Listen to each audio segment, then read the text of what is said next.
Good morning, YouTube. It's Beck here from Curated on YouTube. I'm known as sew.be on Instagram, and my fabric shop and quilt patterns and vintage bits and pieces and all the things really is Curated. And I'm currently located in Hamilton, New South Wales, but I'm not soon enough really.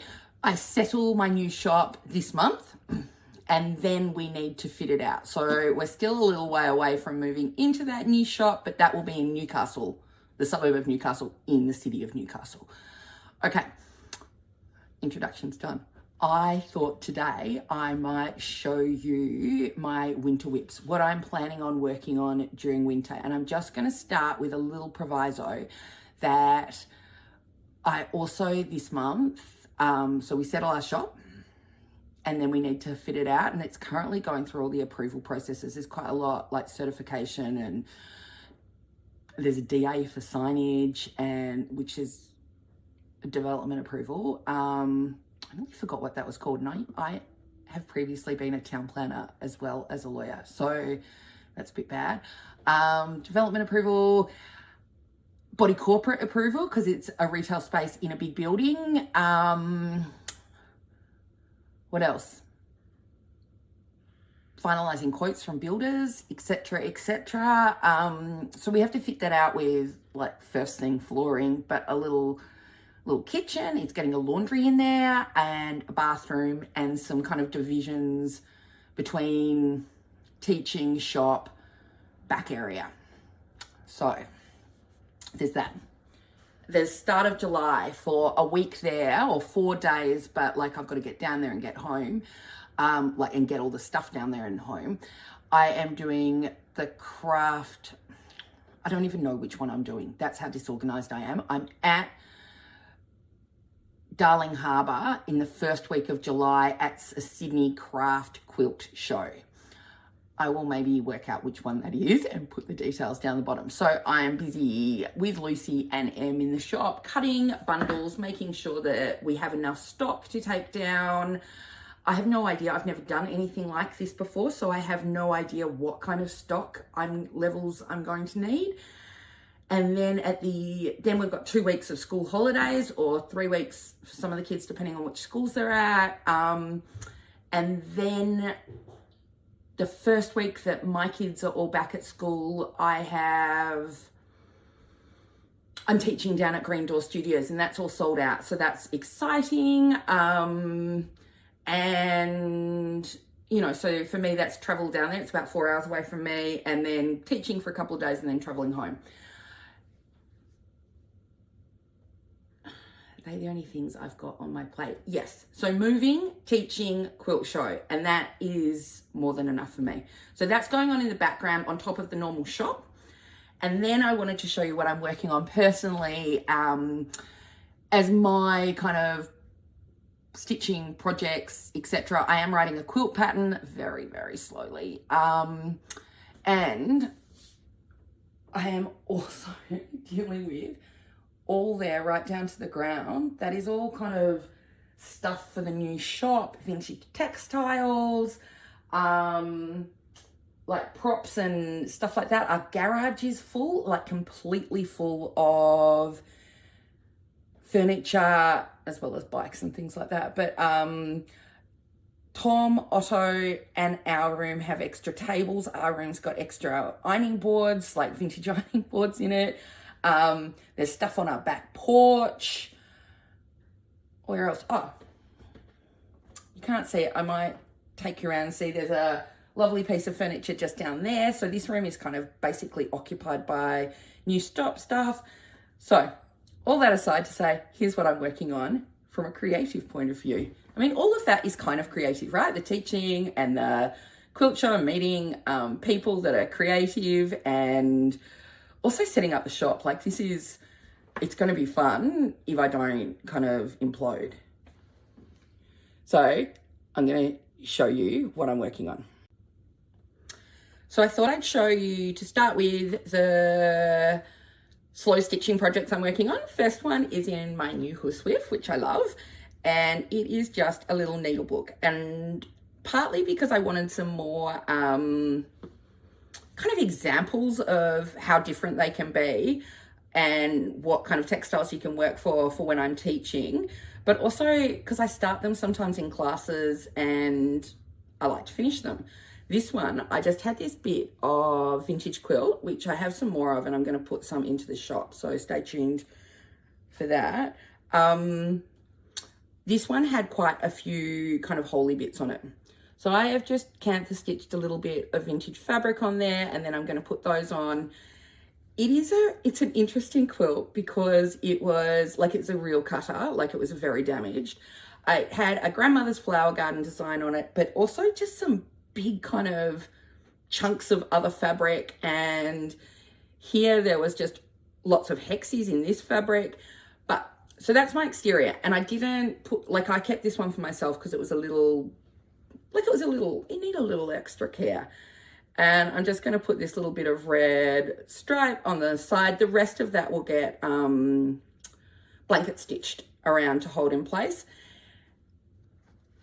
And then inside it's going to have a pocket made of part of a quilt, like that. It's just a white part, but it's got beautiful stitching by a maker in the past, and I like to honor that.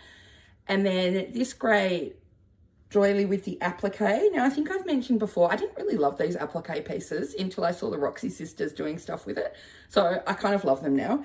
And with this one, I am just going to stitch up to about here so that it becomes a pocket. So it's double-sided, and I'll have two pockets either side. So a lot of storage in this one. And then I was literally using last little bits of felt. So I joined this one together like so, and on the back it looks like so for needles. And then I had these lovely bits of vintage fabric, so I just kind of made an extra pocket because why not. And then I have this, it's upside down. Look how cute that little applique is. I love that it's got a change of color, like it's red down the bottom and then like cream stitching at the top.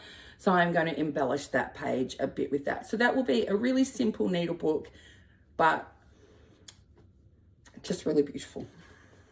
So that, I don't think I started in a class. I think I had this bit left from making kits, and I thought somebody else might not love it, but I loved it. So that's in one horsewhip. And then this was started in class. It's just a panel that, like a textile collage panel that I have started and am continuing with. So I have cantha stitched some of this lovely embroidery piece. I've done some weave stitch. I've got things still pinned on. My yo-yo, I've deliberately done part of it with a blanket stitch, part of it without.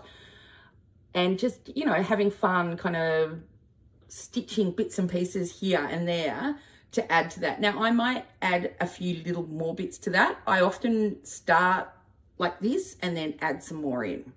So that's, I was about to say that's my other slow stitching project, but I've got more.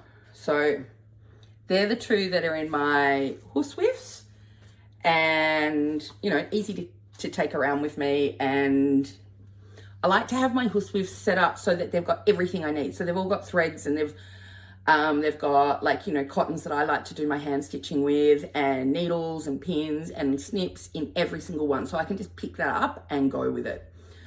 I'm going to show you the two other slow stitching before I move on to the quilts. Okay. So this I started in a class with Fleur. This is just pinned on at the moment to see how it will look there. I have some that I've stitched in down here. So I painted these flannel flowers on with Fleur, then I've added this, and I had pinned this on and I got stuck because I don't like it. I do like the flowers, I don't like the colors, and I think I might thread paint them differently. And I'm going to trim away more of the gray, and that will help me visualize it more. But so that's where I'm at with that. That's just pinned over there because I want to include it somewhere. But and it's that same vintage lace, and I picked that up in New Zealand, so I really want that in there. And I've got a bit more of that lace, and sometimes I've actually cut out this little bit and just put it on as a flower, but sometimes I've got more of the lace in there. So there's that I would consider a current project. I started it in October last year. And then I have this, which I am working on. I have basically finished this section, not that green down the bottom, but this section through here, and now working into it from here. So I'm doing some thread painting, some embroidery, some kind of weave stitch, just all the things to join beautiful bits of textiles that I adore. And I just need more time, basically, because that's a lot of fun to work on. And you can see from the back, actually, where I've worked so far, because like the stitching comes through. So it's very, you know, different things in different areas. Here I've done lots of thread painting, and you know, look at this little rosette and this tiny little scrap of fabric I made into a kind of ribbon. You know, that one's really pleasing to me as well. So I would consider this one also to be current. Like I might pick that up at any time. So now we're on to, I'm videoing on my iPad and I never know where the camera is. So if I'm looking off to the weird section, sorry, I'm trying to look at you. We're going to say they're the slow stitching projects that I'm working on at the moment. And now I'm going to show you the quilts. So the first quilt that I'm kind of getting close to hand piecing the top of is my fourth tiny trip quilt. So I'm calling it my fourth F-O-R-T-H tiny trip because I started it in the little town of Forth, or township, I guess it would be called, in Tasmania with my friend Vicky. Or she didn't start one, but I was at her house and I started stitching. So I just did this one actually this morning. It's Wednesday here. I don't work in the shop on a Wednesday. I'm meant to be doing kind of shop stuff, but I'm not. I'm making YouTube, and I've got Otto home sick, and one of my other kids hasn't started school yet because he's in his final year and it's not consistent hours. I don't even know why. Anyway, so I made this one this morning. I thought that was the last one to make, but I had a little bit of a tantrum because it turns out I've got one more to make. So all of these blocks have been hand pieced. I've used a Jen Kingwell postcard project, and I think it's, I haven't got it right here, maybe called Little Squares. I don't know, it's in my shop, so have a little look in the shop if you're looking for which one it is. You don't have to buy it from me, but it will tell you which one it is. So I've got all of these blocks and one more to do, and then I've chosen this beautiful mini starry, which is kind of a new release from Ruby Star Society, to do all my joining squares. So each one of these needs to have like a square cut out of these and joined up to the next one. Was thinking about setting them on point. I'm not sure. So the quilt that inspired me to make this is a vintage quilt that I picked up. So mine has a spot in every single block because I really like the spot work of this previous maker. Now I think about this quilt a lot. See the spots up in this one, so beautiful. It's old, it is hand pieced. First, somebody has come and put a machine border on it at some point, but the rest of it is hand pieced, and they are really fine seam allowances, sometimes even less than an eighth of an inch. And it's because it's old and they were working with the fabric that they had, and they've done, you know, it's a really scrappy quilt because they have joined up little pieces. These are all about 3/4 of an inch, these blocks. So they're little, and a lot of care and love has gone into this quilt. And I think about it regularly because it never got finished. And I think it was probably made for a child, for a baby. And I wonder if that baby died. and if so, how that mum was. And I think about her and her potential baby.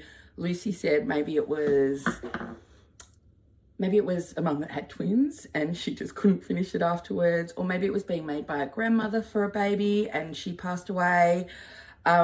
We don't know, but I'm still thinking about all the love that was stitched into this quilt, and it's, I don't know, I think that's one of the things I love most about quilts, is this connection with previous makers and, you know, that community that comes through from, you know, across the ages, I guess.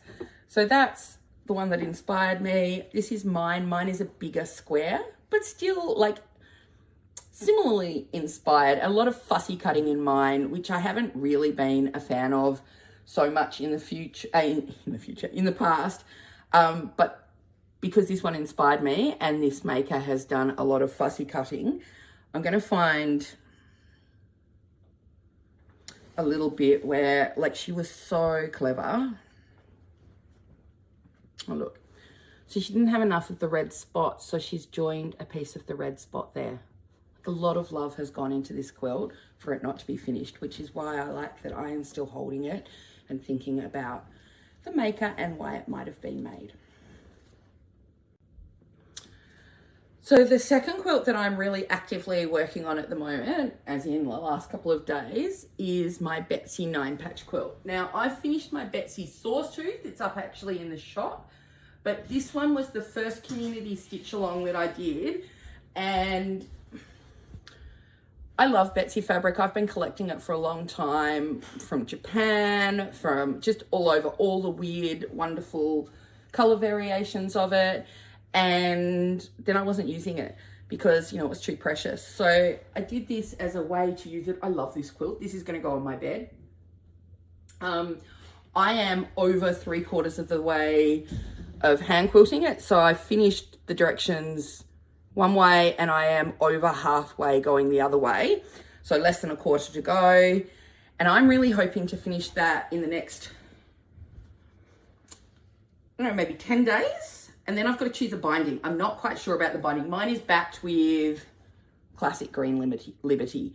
Not sure about my binding. I was thinking of doing a Capel binding, or some people call it Capel. But I haven't like, until I trim it down, I probably won't choose. And what else have I got to say about this one? Just, it's my hand quilting at the moment. One of the quilts I don't have here at the moment because it's in at the shop is the Gosling quilt. So after I finished hand quilting that one, I'm moving straight onto the Gosling quilt. And I like to have quilts at various stages so that I can work on different things at different times. So I've actually got a lot of quilts, that are at hand quilting stage in various states of hand quilting. This one's one of my own designs and I haven't finished it. And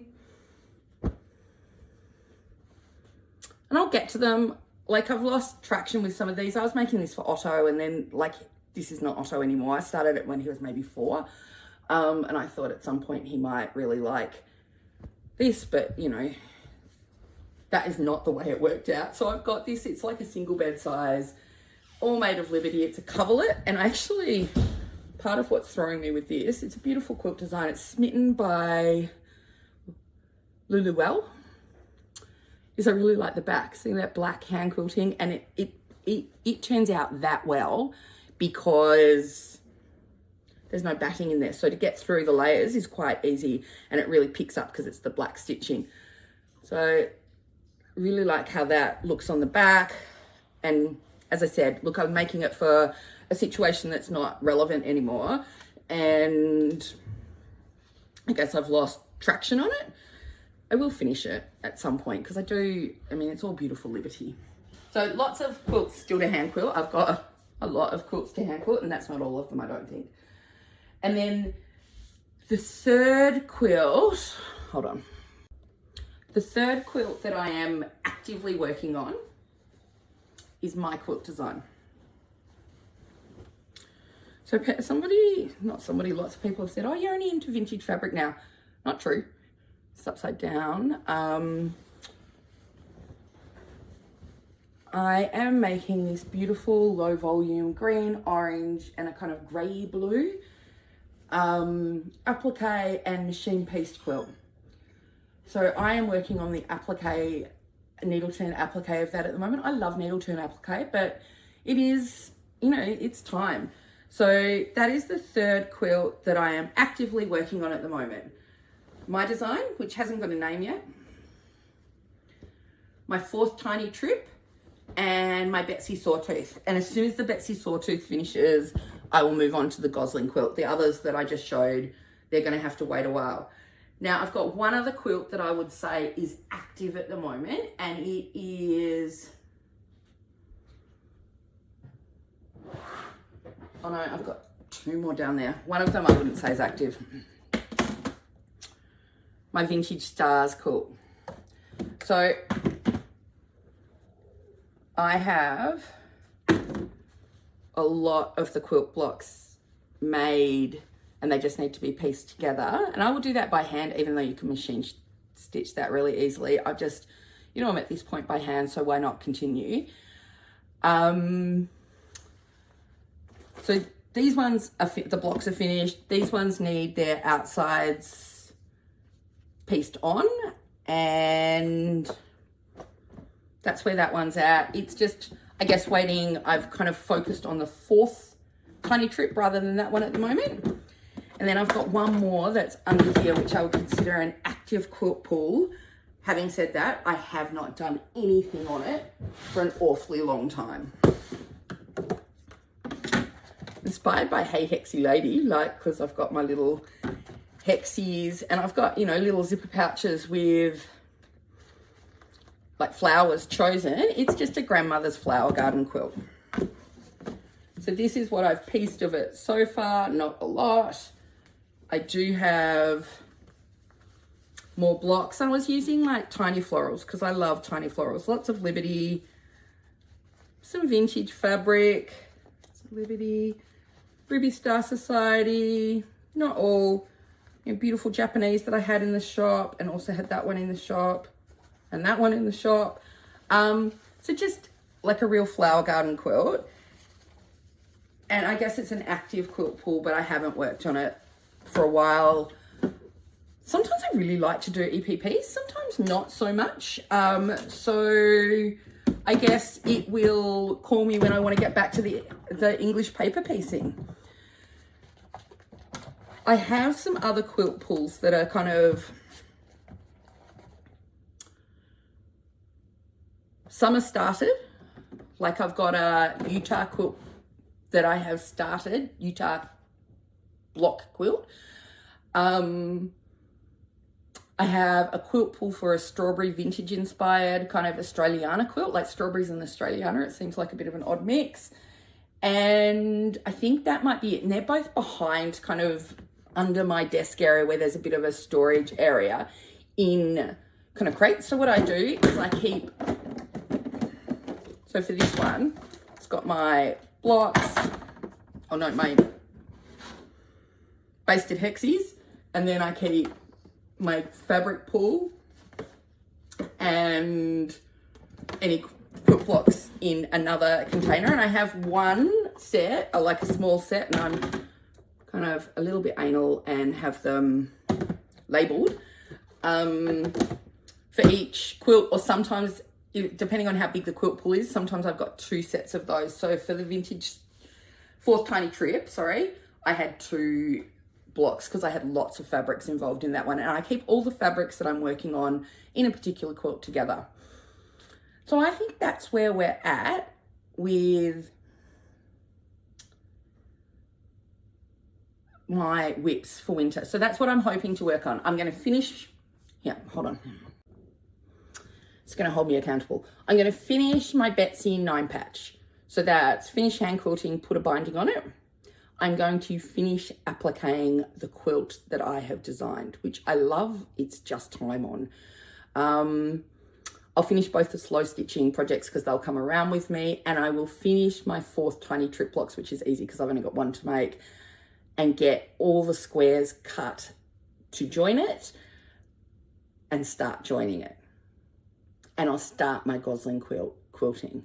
So I've got one finished quilt, like one finished hand quilting, one start hand quilting, one finish hand piecing, one finish applique, maybe not finish hand piecing, but certainly get further along in that process. One finish the applique and 2 small projects plus 2 bigger stitching projects to work on. That's my winter. Does that seem insane? Or is that kind of what you're working on too? Like, have you got lots of projects like that? Drop me a note if you want to see any of these projects in more detail, and I might do a separate video because this one I think has got quite long on what's going on in my sewing room, which is out of control. Thanks for being here. Happy stitching. I hope you get lots done.